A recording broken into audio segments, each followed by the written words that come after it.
Harvard Divinity School. Symposium on Religion and American Democracy, the Importance of HBCUs in the Making of American Democracy, September 27th, 2024. What a phenomenal first panel. I want to give them a round of applause. I don't know if they're still here or not, but it's just an extraordinary panel. I am so looking forward to this, our second panel, the impact and importance of HBCUs in the making of American democracy. HBCUs sit at the center of history in the making of American democracy. They represent the over 100 schools which were founded between 1835 and 1965 for African Americans and subsequently designated historically Black colleges and universities by the Higher Education Act of 1965. The first three HBCUs, Lincoln, Cheney, and Wilberforce, were founded prior to the Civil War, and the majority of the remaining HBCUs were organized during the period immediately following the Civil War and before 1910. These schools were founded largely under duress. As Jarvis Givens notes in his most recent book, Fugitive Pedagogy, Carter G. Woodson and the Art of Black Teaching, after the Civil War, and especially in the decades following the end of Reconstruction, Black education in the South was violently suppressed or starved of adequate state funding and left to perish. Between 1866 and 1876, well over 600 Black Southern schools were burned.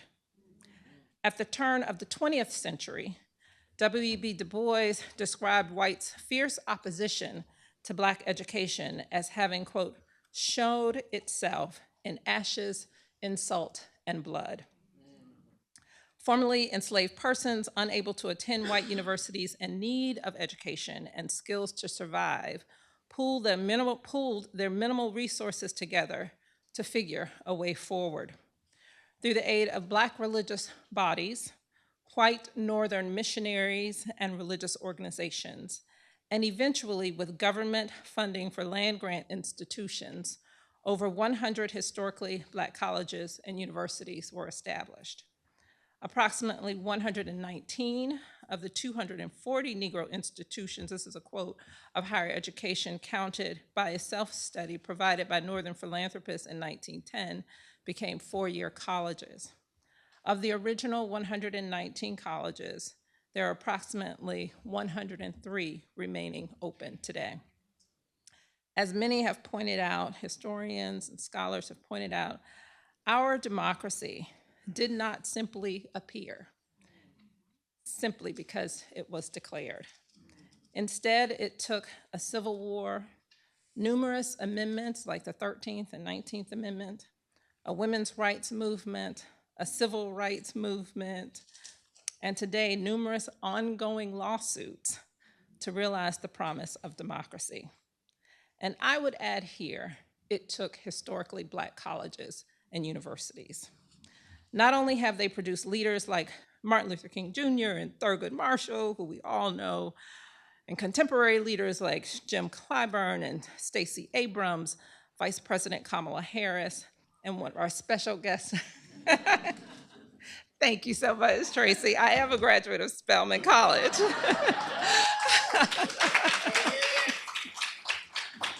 And Senator Raphael Warnock.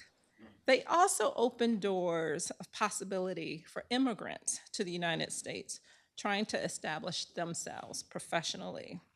I put up a picture here with this title.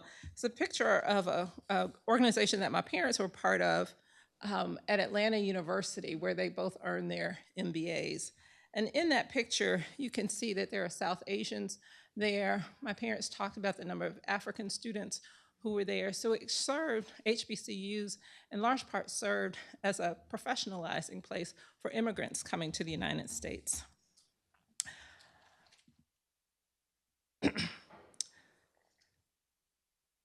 This image, along with this history, really reflects the importance of the work that HBCUs have done and continue to do for the making of democracy.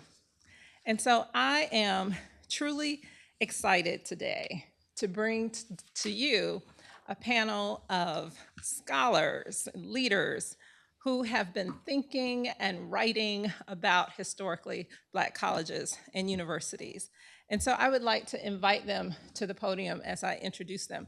Their full bios are in your programs, but today I will moderate the conversation. I will moderate this conversation of scholars. We have to my left, well, I will start on the far right.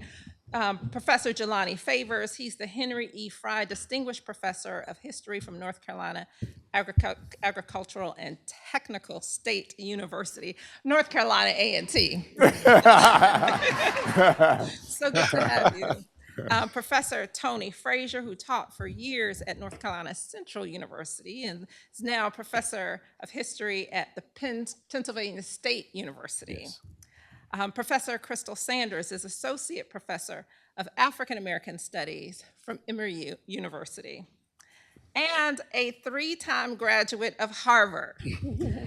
Dr. John Silvanus Wilson, who is Managing Director of the Open Leadership Program at the Massachusetts Institute of Technology. He is also former president of Morehouse College and former executive director of the White House Initiatives on Historically Black Colleges and Universities. I also want to point out that we have another special guest with us today who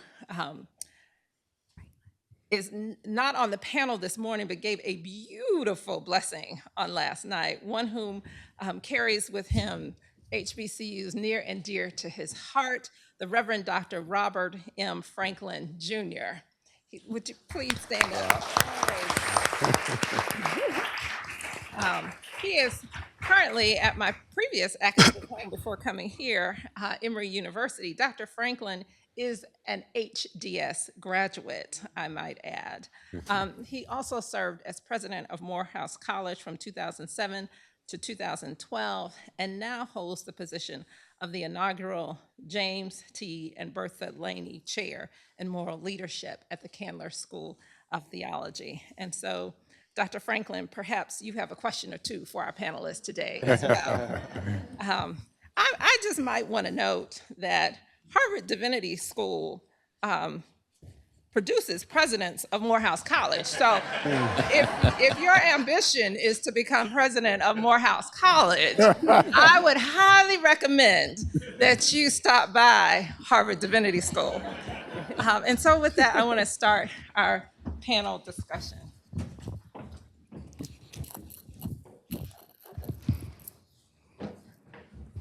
Thank you all.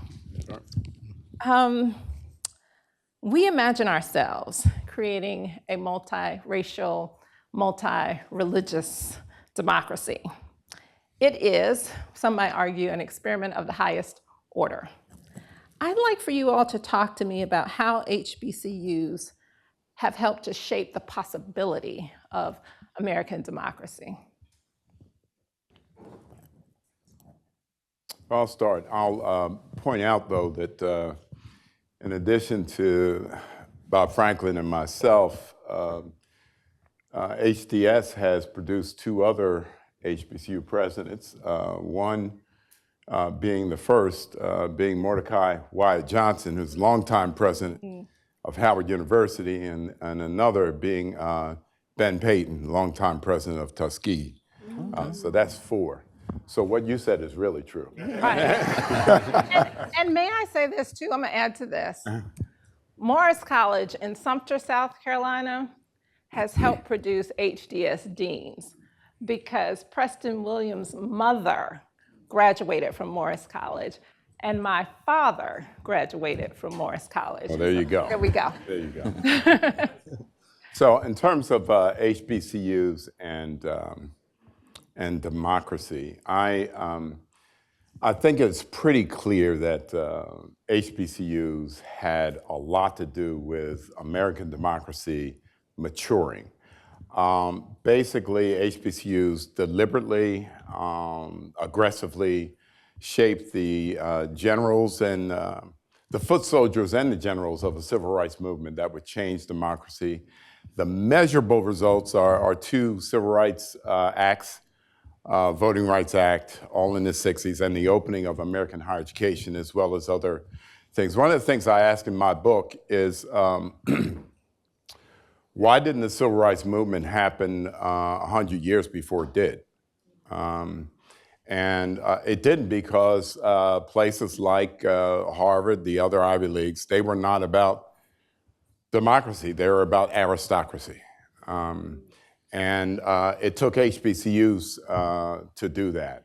So I think the evidence is there, and I think one of the things we're going to have to do is we're going to have to ensure that the rest of higher education, not just in this country, but in the world, figure out the secret of what HBCUs did in the middle of the last century and continue to do, and they have a lot to learn from the HBCU community.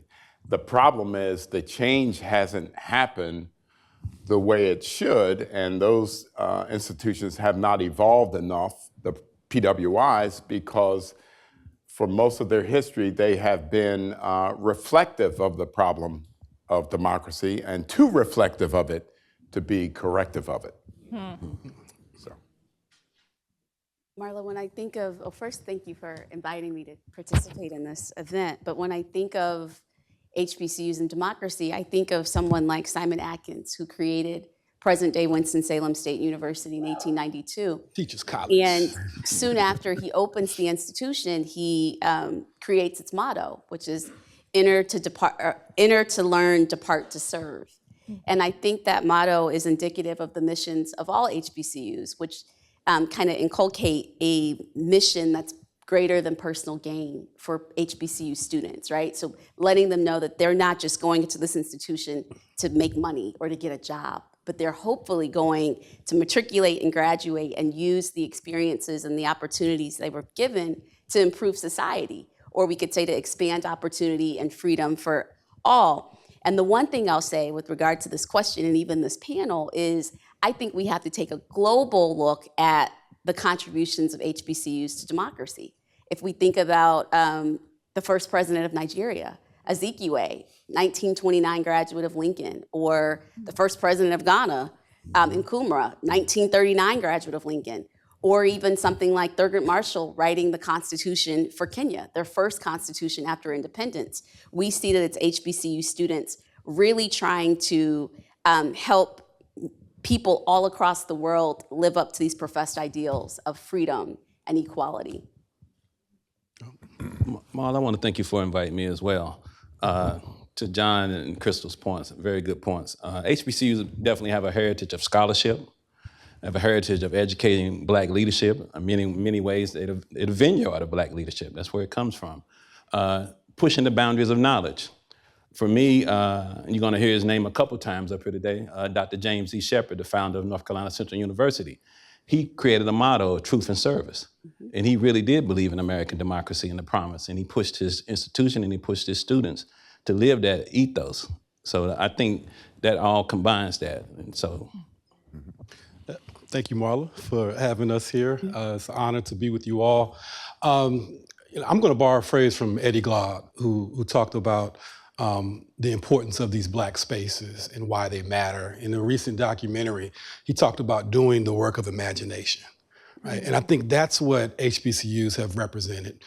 This space where Black youth could see themselves not as inferior, not as second-class citizens, not as pickaninnies or sambos, which was the dominant message being pushed in American popular culture and American politics, but to see themselves as change agents. And I think the story has to start at the very beginning. In my book, Shelter in the Time of Storm, I talk about the importance of the Institute for Colored Youth, which will ultimately become Cheyney State University, the first HBCU. I know that's very contentious. Sorry, with apologies to anybody from Lincoln. I recognize Cheyney State University as the first HBCU. But think about that moment in which Cheyney State is founded, which the Institute for Colored Youth is founded. It's founded in 1837.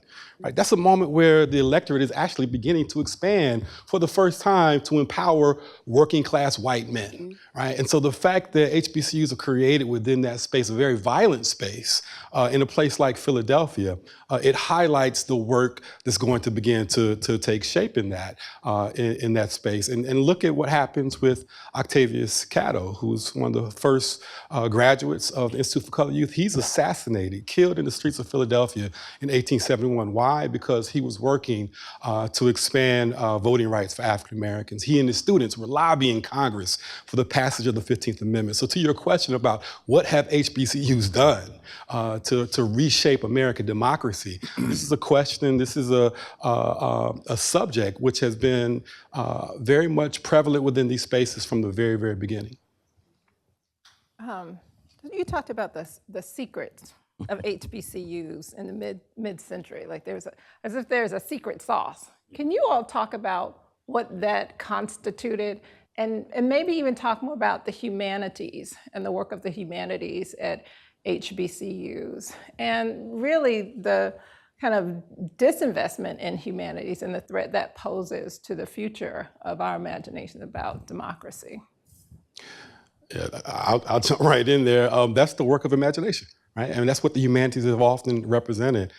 In my work, I talk about the notion of this second curriculum, right? Is that, yes, HBCUs are teaching Greek and Latin and philosophy and all the other things that Harvard and Yale are teaching, but they also have this second curriculum, which is dominated by race consciousness, right? How do we counter a white supremacist society, which is trying to teach Black youth that, again, they are inferior? We have to have this space where we can cultivate a sense of race consciousness amongst our students in order to counter that. The second piece is cultural nationalism, right? When Nicole Hannah-Jones takes this position at Howard University, she says she does so because she wants to build up her own. Well, that's something which has been a dominant notion within Black colleges, again, since the very outset. They were producing race men and race women who saw themselves as critical agents of change. But more importantly, they understood the vital importance of building up Black spaces, of building up Black organizations, of building up Black colleges and Black businesses. And they very much embraced that and saw that as part of their mission, part of their charge.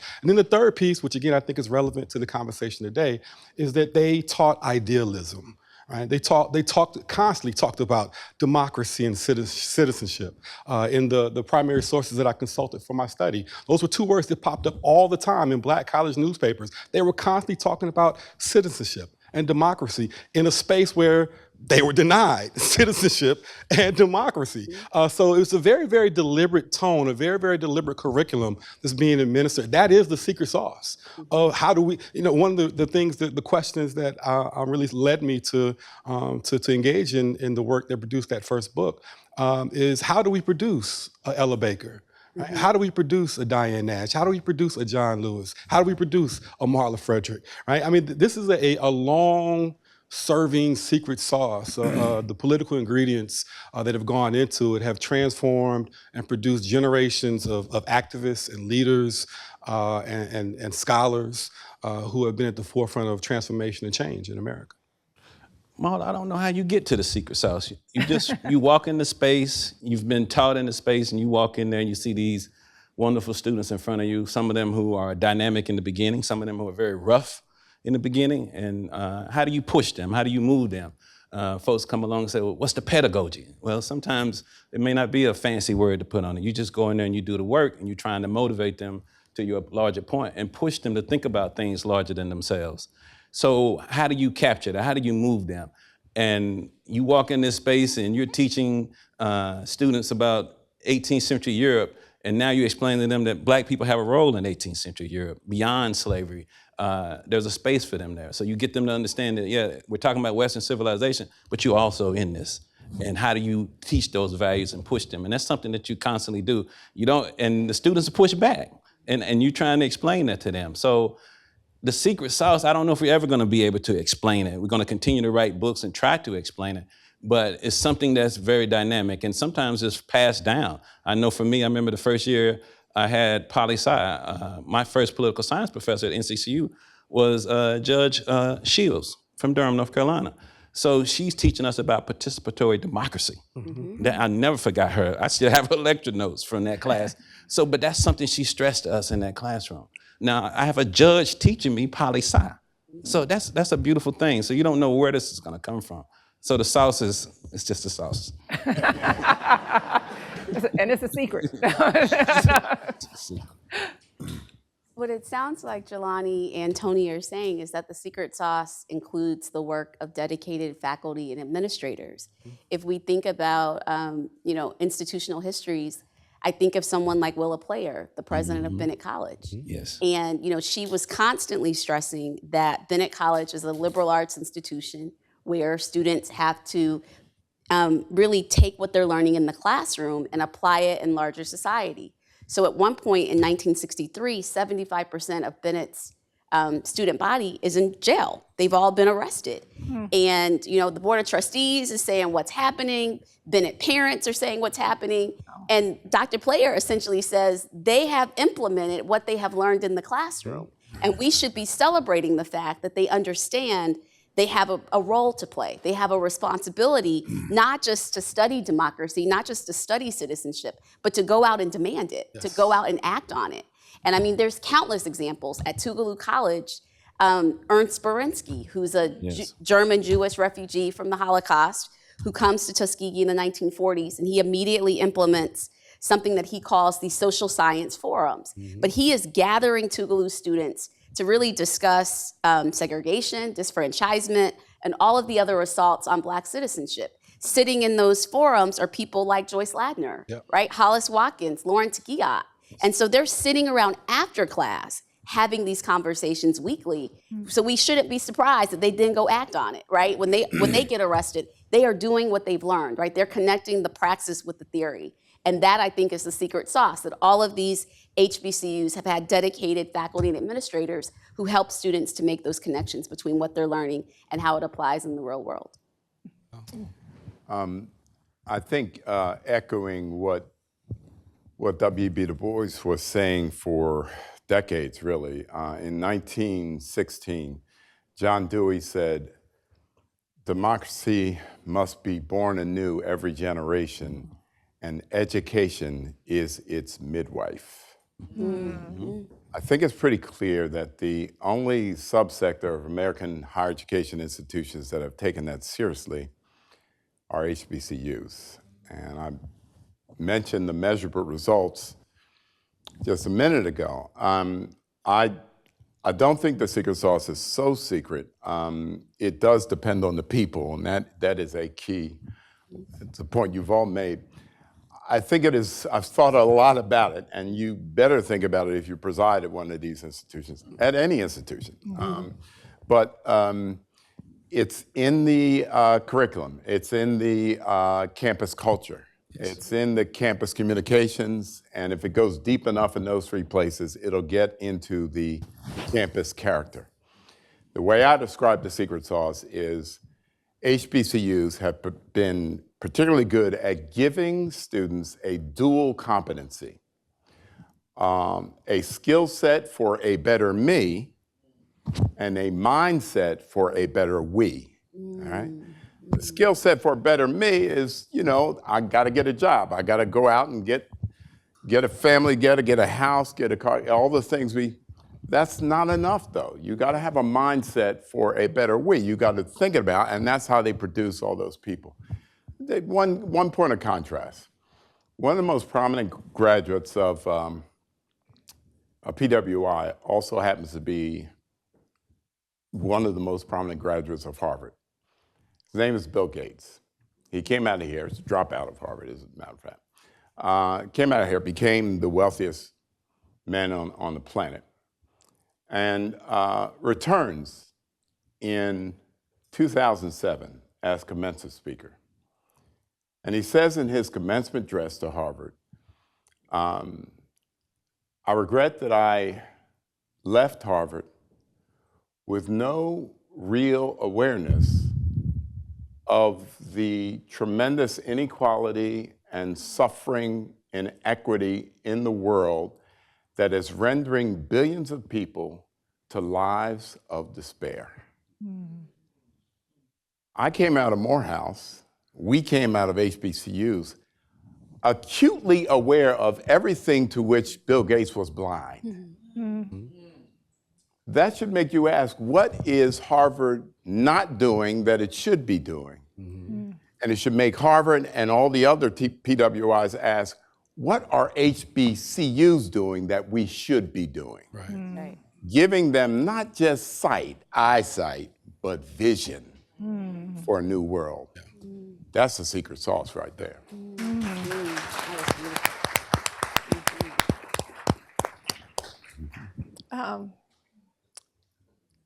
Powerful. You all have talked about the faculty, the administrators, the curriculum. I want to go back to the administrators because, Crystal, you pointed out the number of students that were in prison, but there's also tension in these movements between administrators and students participating in the civil rights movement. Can you all talk about what that looked like? Because they are between two kind of impulses, right? I think we'll let the former president of Morehouse And take that question first. I think she turned to Crystal. I want to hear that. I mean, to answer that question, you can begin to think about I'll the come- I got diversity you. among HBCUs, right? Public, private, northern, southern. And so kind of one of the most obvious ways is looking at the differences between how administrators at public HBCUs responded to student protests and the ways that someone like Dr. Player at Bennett could respond to student protests, given the fact that her institution's existence wasn't predicated on an all-white state legislature, right? So we know that at many institutions, there was a concern that there would be retribution from white power structures to students, advocating for full freedom and full citizenship. So, I mean, that's one way to describe, not saying that private institutions were completely free of pushback from administrators, or they didn't have financial concerns from upsetting donors or other philanthropic groups, but there was, in some ways, a much more freedom for students from some of these private schools to be more openly active and not risk an institution losing its funding source. To give you an example, though, of a fact that even private schools aren't immune, I go back to the example of Tougaloo. Because by 1964, Tougaloo had become the center of activism in the state of Mississippi, the legislature threatens to take away its charter. And so Tougaloo starts saying, okay, we gotta rein you students in. You can't be in downtown Jackson, constantly sitting in at public accommodations, because now our whole institutional identity, our whole institutional existence is on the line. So that's to say, it's not that, I use this example of public versus private, but we do know that even among private institutions, leaders are walking a very tightrope to ensure that they don't upset constituencies that are necessary to the survival of the institution. Chris is right. I think this question begs a lot of history. Because I think there has been a debate, and some HBCUs were more aggressive, more open than others. All of them were about it, but everyone should keep in mind, this was a dangerous thing to be doing. So I got a confession. And it's not going to be strange to any of you, but I used to hate Booker T. Washington. I was taught to hate him, all right? I was taught to love Du Bois and hate Washington, because Washington was the stereotypical, and I did that all through Morehouse, all through graduate school. But in graduate school, I met Dave Wilson, who is now president of Morgan State. We were in graduate school here together, and he's a Tuskegee grad. And he was begging me to take another look at Booker T. Washington. I was hard-headed then, and and I didn't do it till later on. And I started reading what Booker T. Washington said. If you read my book, you cannot come away without seeing that I am a lover of Booker T. Washington. All right, I've come full circle. I've converted because what I described, he had to do in the South, and a lot of his counterparts had to do. They had to, the phrase is, they had to manage barbarism. Yes. Okay? Because Booker T. Washington put his campus, he went down to Tuskegee, Alabama. That was the kind of headquarters for lynching. Yes. The federal government came down and did a study of what was going on, and they had hearings about the lynching in Alabama in that area. And that's where he stood up this institution. He understood that at any given point, he was surrounded by people who could kill him and everybody on his campus with impunity. Right. With impunity. He had the biggest institution in the South, black or white. 2,300 students on this campus at various points, and all their lives were in his hands. So if he didn't bow sometimes and scratch sometimes, a lot of people would be killed. That phenomenon was happening in HBCUs. So when, as we discussed yesterday, when Langston Hughes visits a number of campuses in the South and writes an article called Cowards from the Colleges, criticizing them for not being activists and protesting, for instance, the Scottsboro boys, he goes back to the North where he's safe. They understood that if we start protesting about the Scottsboro boys, we could get killed tomorrow, if not tonight. All right? So there's an interesting dynamic. It took a lot of courage for HBCUs to be as activists as they were. And if they would have been more activists had they not been surrounded by barbarism. And can I just say, John, I push my students all the time to rethink Booker T. Washington. I wrote an article because Booker T. Washington had a policy that he only could hire black people. So Tuskegee has an all-black faculty until 1915. Even after Washington dies in 1915, as really in tribute to his policy, Tuskegee doesn't get a non-black faculty member until the 1950s, and it's actually an Indian American. And so we see at Tuskegee from the very beginning, black people are making all of the decisions. Black people are writing the checks. And so we hear about this, this beef with Du Bois, this classical education versus industrial education. But Tuskegee is bringing all of these really educated African Americans into rural Alabama, and white people are having to see these educated people, right? He's bringing Roscoe Bruce from Harvard. He's bringing Robert Taylor from MIT, right? All of these, he's going around and recruiting them. If you go into PWI archives and HBCU archives, you'll see where Washington had appointments to meet with the presidents of these institutions to say, what black students do you have? And tell them they must come here. So the way George Washington Carver gets to Tuskegee is because Washington is truly hounding him, writing all of these letters to Carver at Iowa State. And Carver is saying no time and time again because he's already on faculty at Iowa State. And it's the last letter where Washington says, if you don't come, I will be forced to hire a white man, and that's something I've never done at this institution. And so he tells Carver, I know the money might be less than what you're getting at Iowa State, but you should do this for the race. It's all there in the letter. And there are countless letters like that. And that's how he assembles really this cadre of just, the best and the brightest. He wrote 4 separate letters to W.B. Du Bois. That's right. Trying to recruit him. Yep. All right. That's right. Can I jump in on that? To the points that you're making, Crystal and John, my dissertation advisor told me that the job of a historian, or really any writer, is to challenge your reader to rethink what they thought they already knew, right? And nothing really pushed me more on that in my book than dealing with black college presidents, right? I remember sending out my chapter on Southern University to Mac Jones. Mac Jones is one of the deans of the field of black political science. I taught at Clark Atlanta University for a number of years. His son is Bomani Jones, for those who might follow sports entertainment.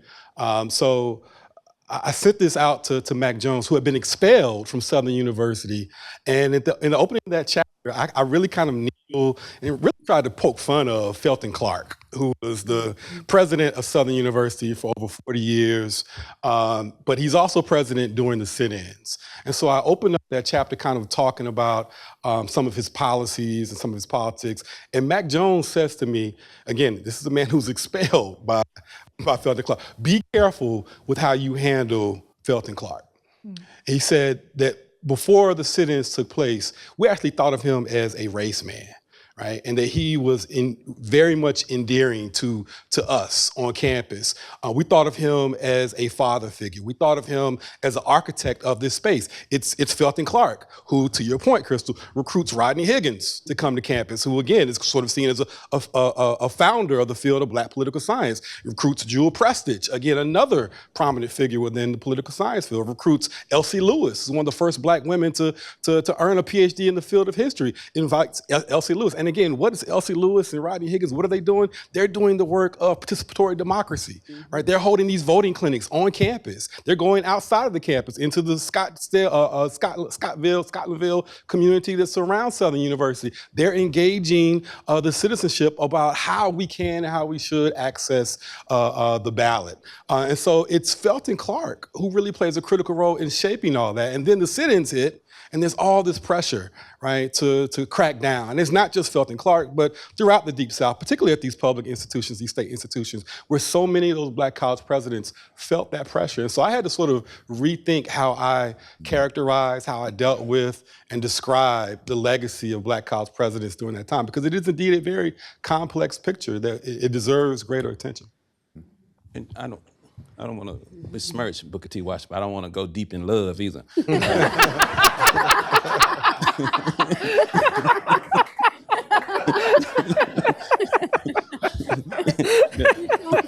The criticisms are legitimate in terms of the control of Black higher education, the monies. I certainly salute him on a lot of his vision, but the critiques of him are legit, and we can go to Ida B. Wells and others about him. So anytime I'm teaching him, it's not just Du Bois and Washington, because I really find it problematic that we set up our history in a paradigm of two men, and those two men in particular. So Ida B. Wells is always part of my lecture, and her critique of Booker T. Washington is very succinct.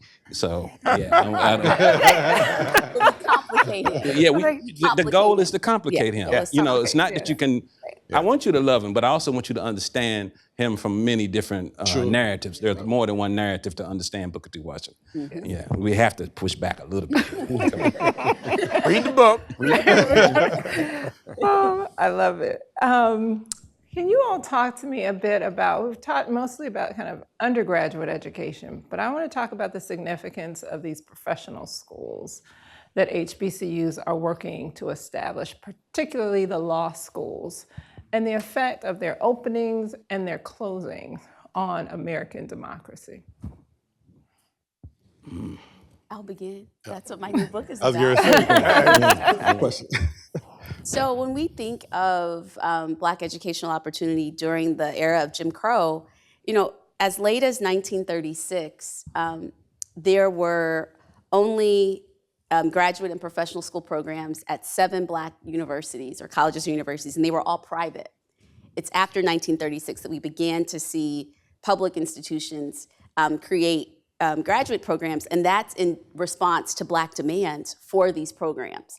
So we know that the NAACP have been going into court to show that with respect to graduate education, it's not separate and unequal, but it's separate and non-existent, right? In the sense that, you know, North Carolina, Virginia, Florida, they all have law schools for white students, but there is not a Black counterpart. And African Americans go into court and demand that. And so we see that with the Lloyd Gaines case, right? 1938. Lloyd Gaines has graduated from Lincoln University of Missouri, top of his class. He wants to go to University of Missouri Law School because he is the son of a widow mom. He does not want to leave the state, right? Missouri admitted non-whites, but you couldn't be Black, right? So they're admitting people from around the world while they're not admitting African Americans. And so when he goes into court with the NAACP hoping to compel the University of Missouri to admit him, the court stops short of that and doesn't compel the university to admit African Americans, but says you must create a law school for Black students if you're going to have a law school for white students. And so we see in Missouri setting up a Black law school at Lincoln. That would become we could say there would be a domino effect. So the Gaines decision is in 38. North Carolina, in response to the Gaines decision, is going to create NCCU Law School in 1939. We're going to see several other states, Louisiana, South Carolina, Florida, all creating law schools as a way to attempt to comply with separate but equal. We know that these schools would not be funded at any type of level that would make them equal to their white counterparts, but as Black colleges have done time and time again, they did more with less. And so we began to see these law schools producing the very people who are going to help to dismantle legal segregation, right? So we think about the types of jurists or attorneys that are coming out of North Carolina Central, that are coming out of South Carolina State's law school. And these are individuals who use that training, right, to then begin to help other students file lawsuits to desegregate these flagship institutions. So I say that these are, Lewis McMillan, who was a professor at South Carolina State, says these were institutions born of protest, meaning, they weren't created because the state one day decides that, African Americans should have the same opportunities, but they are created as a way to hopefully keep federal authorities from looking down the backs of these southern state legislatures that are not providing equal opportunities for African Americans. And so we see when many of these states are finally made to desegregate their flagship institutions, that several of these law schools are closed, right? So that gives us a sense that there was really no commitment to really ensuring that there would be these professional school programs at Black colleges. So South Carolina State is a great example. Once the University of South Carolina has to begin admitting Black students, what does the legislature do? They don't decide we'll have 2 law schools that we can fund well in our state, but we're going to close this Black law school. It's, again, an example of the ways in which we see a lack of commitment and a lack of investment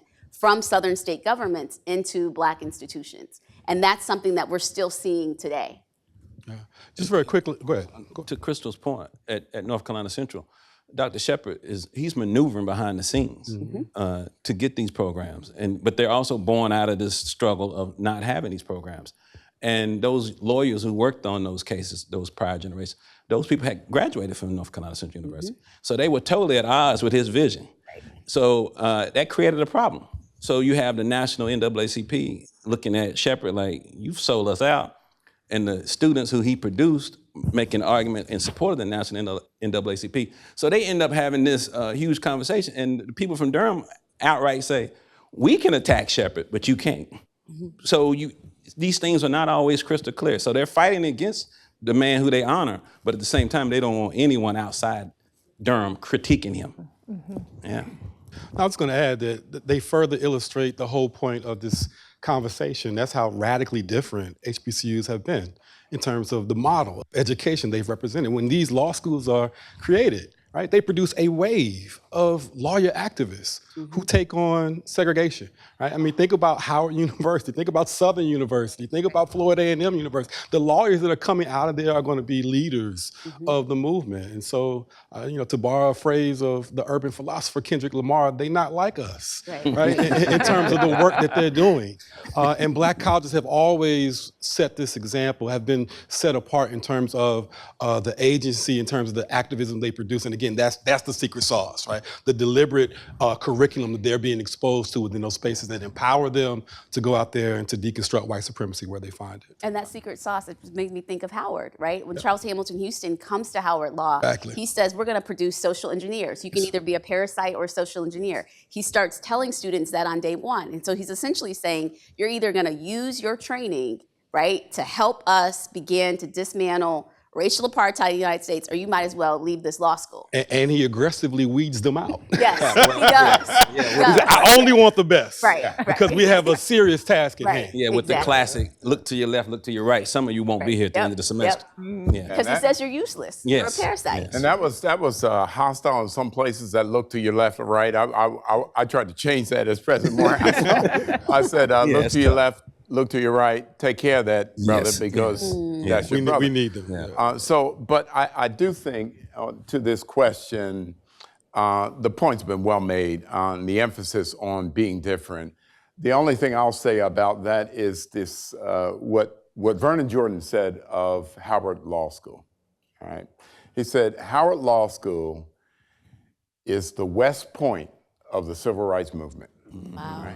Wow. Yes. If we find that equivalent for all of our graduate schools, and I say all of higher education, because it's not just a black thing. No. All right? Yeah. If we make all of our educational system the West Point for democracy, the theme of this conference, then we'll have a better world. Yeah. Full stop. I was looking at the time. I still have a time. I am like in question number 1A.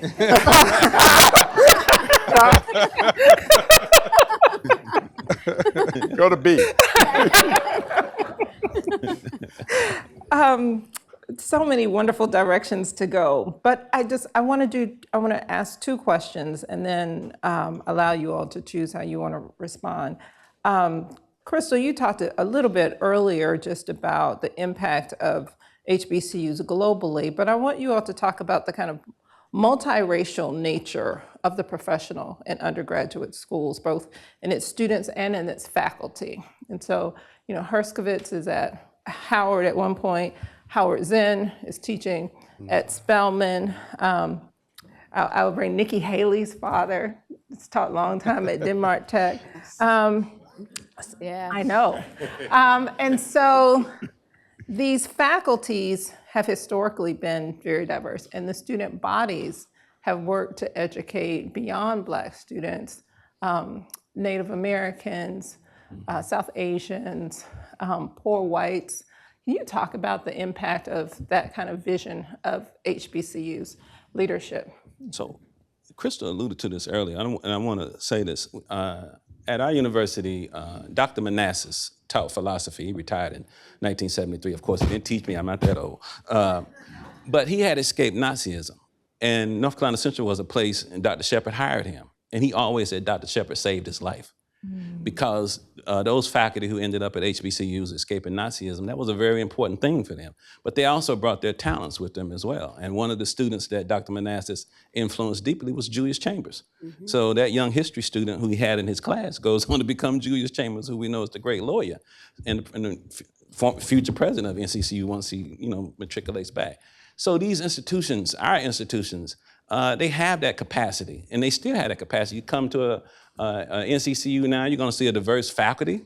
You always had a diverse faculty. My chemistry professor was from India. Now, I didn't learn much chemistry, but we had a great time talking about India. But and the student bodies reflect that as well. You have huge contingents of Latino students. We have white students. So these spaces have always been about democracy and giving people an opportunity. And I think that reflects the vision of a lot of the founders. And I think that's important. I do want to say this, and I'll move on very quickly. I want to salute somebody like Mary McLeod Bethune in terms of her vision and what she did for this country. But an HBC produced her, and then she founded one. So just think about that. First generation, and then the second generation, she's founded an institution. So these are very rich things that come out of that as well. And just to piggyback off of that, Tony, except where mandated by law, Black colleges have always been open to all. Yes. Right? And that's very different than a place like Harvard where we're sitting right now. So if you could say from their founding, they've offered us a vision of what a multiracial democracy could look like, right? Where you've had Black and white students learning together, or Black and Native American students learning together. You've had students from all over the world, right? I argue that Black colleges were some of the first to allow students from other parts of the world to matriculate in their student bodies. So we could really see from their beginning that they've offered us a vision of what higher education can be, right? They've given us this idea of educational equality and equity from their earliest years. And if we could study that, right, going back to kind of John's thoughts, institutions like Harvard needing to look at what HBCUs have done well.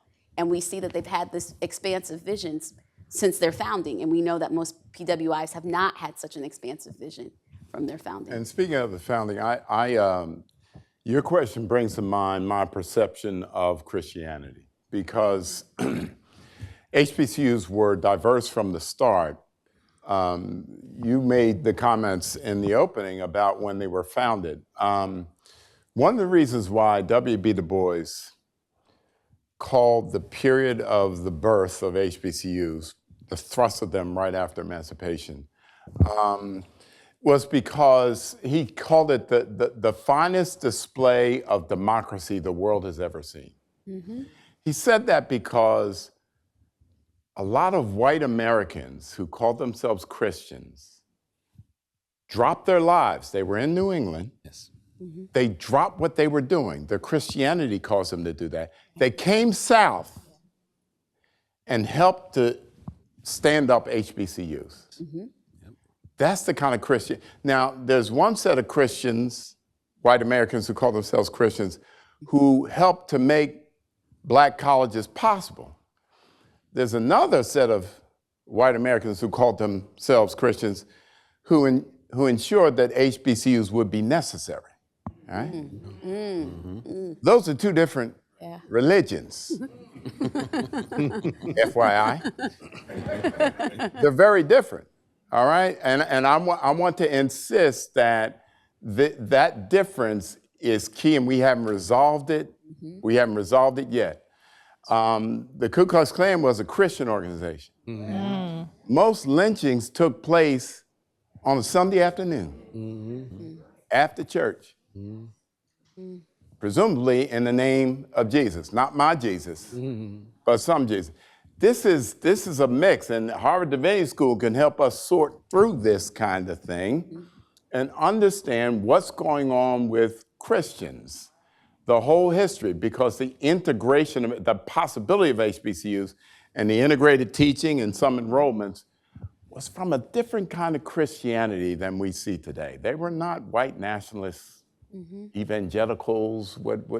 It's a different kind of Christianity. Yeah. And we need to sort that out and be a force for the other kind. Yeah. Our slave ancestors, amen, amen. Will the Urshers please come forward?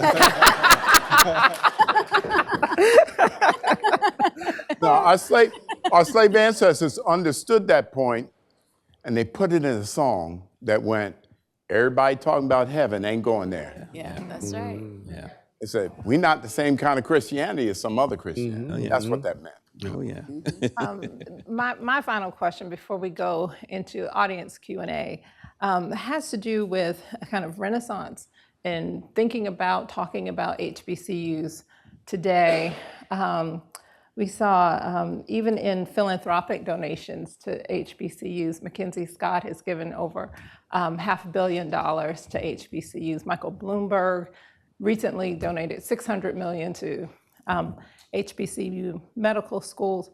At the same time, state schools have had to sue state governments in order for them to make amends for the ways in which they have historically defunded them compared to their state institutions, flagship state institutions.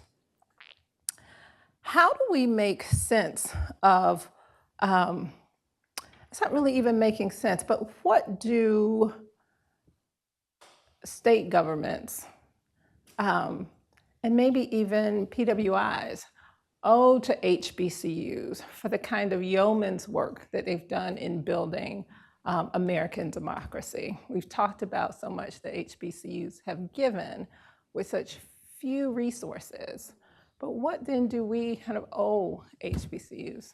Talk about that. Well, I'll jump in. North Carolina A&T State University, which is where I'm employed, which is also my alma mater, has been deliberately underfunded by the state of North Carolina since the 1980s alone, close to $3 billion. I'll say that again, $3 billion. Now, what could any HBCU do? What could any institution of higher learning do with $3 billion? I think the question is more about the criminality of it all, right? And that's the legacy of white supremacy. That's the legacy of Jim Crow. That's the legacy of segregation playing out right before our eyes. Again, that's not going back to 1891 when the institution was founded. That's just since the 1980s alone, right? And so when we think about this catch-up game, when we think about the fact that the Harvards of the world and the Yales of the world and the Stanfords of the world and the University of Michigans of the world, that all these institutions have very much benefited from a legacy of white supremacy, which has created this huge chasm of disparity, and that black colleges have often been on the short end of that stick. I think it calls for us to have truth and reconciliation about that, and that reconciliation has to be very much rooted in some form of reparations, right? Is that we need reparations for these institutions. And so, so in the state of North Carolina, our students are acutely aware of this, and you see this every year at HBCUs in particular, right? At the opening of the semester, you see students complaining about a lack of housing. You see students complaining about a lack of parking and all the infrastructure issues.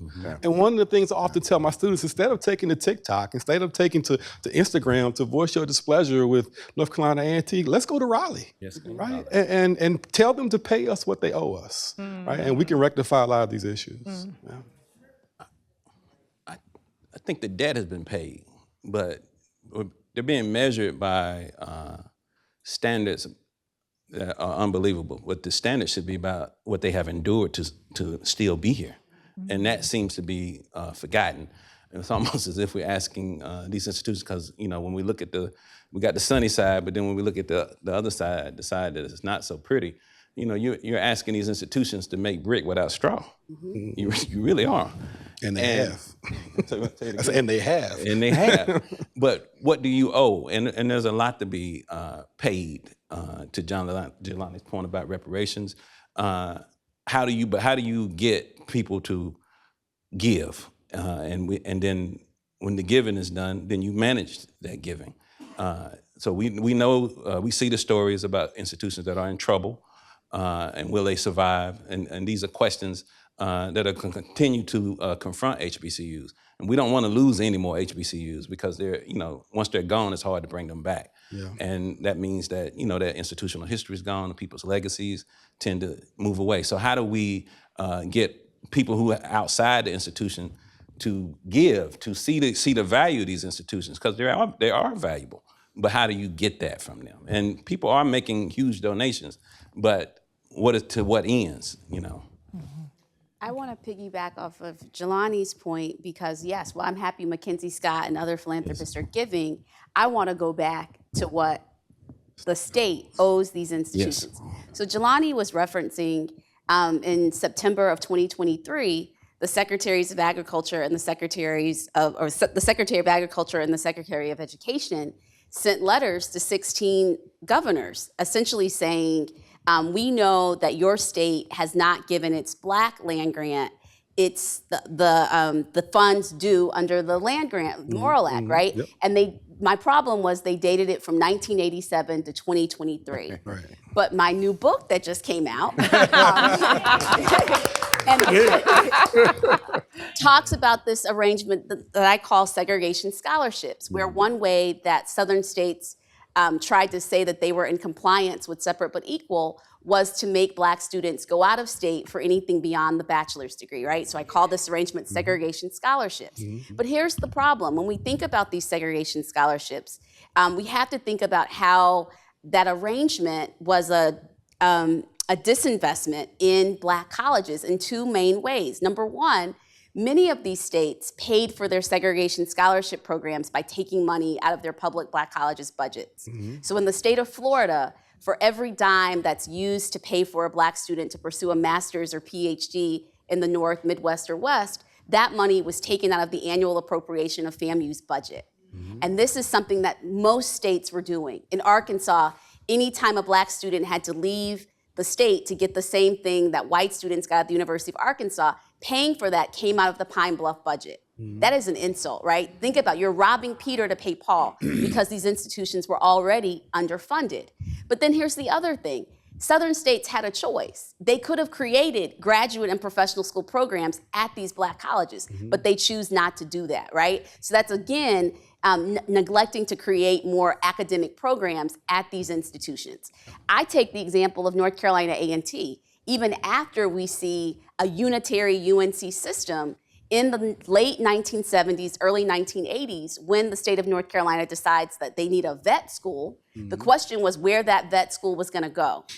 And the department at the time called of Health, Education, and Welfare, HUE at the time, and now a defunct department within the federal government, said, given the state's underfunding of A&T, the vet school should go to A&T because that would be a way to bring in more resources and to bring in students who are going to be paying to become veterinarians, right? Yep. After the federal government tells the North Carolina General Assembly this is where it needs to go, after Black members of the General Assembly like Mickey Mashaw say this is where this program needs to go, what does the legislature do? They put the program in NC State. Yep. So we see time and time again when state legislatures could put very revenue-generating programs, professional schools in particular, at Black colleges, they choose not to do so. Yep. So we know there's a debt owed, and it goes way back before 1987 because these segregation scholarships that I write about start in 1921, right? But then to what do places like Harvard owe? We have to think about the fact that all of these institutions are complicit in helping Southern states to negate having to do right by their Black students, right? We see all these, Wisconsin is taking money, the University of Wisconsin is getting large sums of money. If we put it in today's dollars, it's in the billions. Harvard is getting lots of money. Oklahoma paid Harvard for John Hope Franklin to come here and get his PhD. What if they said, no, you need to create opportunities for your students? But they had no problem taking those tuition dollars, right? And then they don't hire Black students after they get their PhDs. They were good enough to go here, but they couldn't work here, right? And so we have to think about what do these institutions that benefited financially from Southern states refusing to educate Black students, what do they owe? Yeah. And once we start talking about that, we see a lot of people are on the table for money. We see the Southern state governments, but then we also see these predominantly white institutions who benefited from the lack of educational opportunity in the South. Yeah. Let me make two quick points just to contextualize all this. In 1860, the United States GNP, 80% of it was attributable to human enslavement, 80% of the GNP. Any conversation about reparations should take into account that to be 80% of the US GNP today would be $23 trillion. Okay, that's in Q2 2024 dollars. I just did that a couple days ago. So contextualize it, right? The other thing is I'm pleased that Mackenzie Scott and the others have given. But look at the big picture. Last year, all giving in the United States was $557 billion. That's all private giving, philanthropic. $58 billion to higher education alone. 20 institutions got 30% of that $58 billion. HBCUs have consistently gotten 1% or less, even after the gifts from the big. Put it into context. HBCUs, roughly 100 of them, raise on average $3 to $4 million each institution per year. Harvard and Yale and them, they raise $3 to $4 million per day all year. Probably per hour. Per day. And that gap closure is sizable. So I hope Mackenzie and Jeff and Zuckerberg and a whole lot of other people, Black and white all over the world, do that times 10, times 100 in order to catch up. Because there is tremendous gap closure where philanthropic support for HBCUs is concerned. Marla, just one last thought. For faculty who work at these institutions, with all this giving, everybody's in a celebratory mood, some of that money never reaches people's paychecks. So sometimes when you see these news stories about all the money that's being given, just be aware that the workers aren't really seeing that money. Okay? Often going to infrastructure. Yes. As I thank the panel and bring this discussion to a close, I do want to highlight for you all, for your own reading information, if you want to know more about these topics, just the works that our panelists have written. Jelani Favors has a book out, Shelter in a Time of Storm, How Black Colleges Fostered Generations of Leadership and Activism. Professor Tony Frazier is working on a book on Blacks in Europe. And Professor Crystal Sanders has a book out recently, for this year, not even recently, this month. A Forgotten Migration, Black Southerners, Segregation Scholarships, and the Debt Owed to Public HBCUs. And Dr. John Silvanus Wilson has a book out, Hope and Healing, Black Colleges and the Future of American Democracy. And so with that, I just want to say thank you so much for such a thoughtful, invigorating, and inspiring conversation. Copyright 2024, the President and Fellows of